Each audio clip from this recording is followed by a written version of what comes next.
Plastics have changed our lives in many ways, some for the better and some for the worse. Plastics have helped immensely in the medical fields and have helped make our lives easier and more enjoyable. At the same time, however, plastics are destroying our environments and are causing numerous health effects in our wildlife and in us. My opponent makes a good argument about how banning all plastics altogether is not a great idea. While I agree that banning plastics altogether may not be the best solution to the plastic problem, I disagree on some of their main points.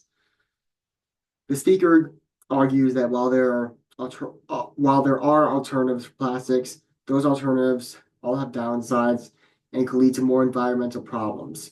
While some alternatives may have downsides, many are far better than the downsides plastic causes.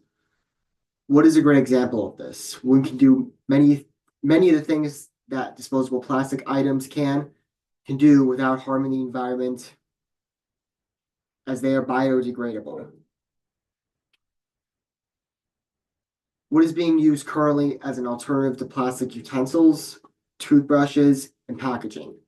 Paper is another good example, as it is being used to replace plastic straws and plastic bags.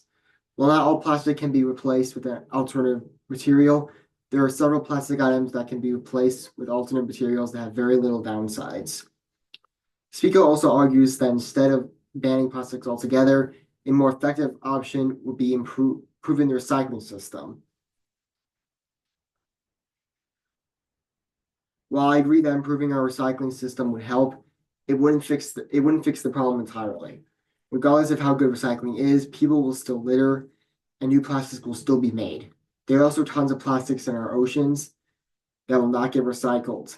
In addition to better recycling systems, laws also need to be put into place to limit how much plastic is being produced and sold, as well as enforcing laws that ban single-use plastics. Governments also need to work on hiring people to clean up our oceans, as well as enforcing stricter punishments for littering and not recycling properly. So while improving the recycling system may help, it will not fix the problem alone. Overall, while I do agree that banning plastics altogether is not an ideal solution to the plastic pollution crisis, I disagree that bettering the recycling systems alone will help the plastic problem by a huge amount. Cards.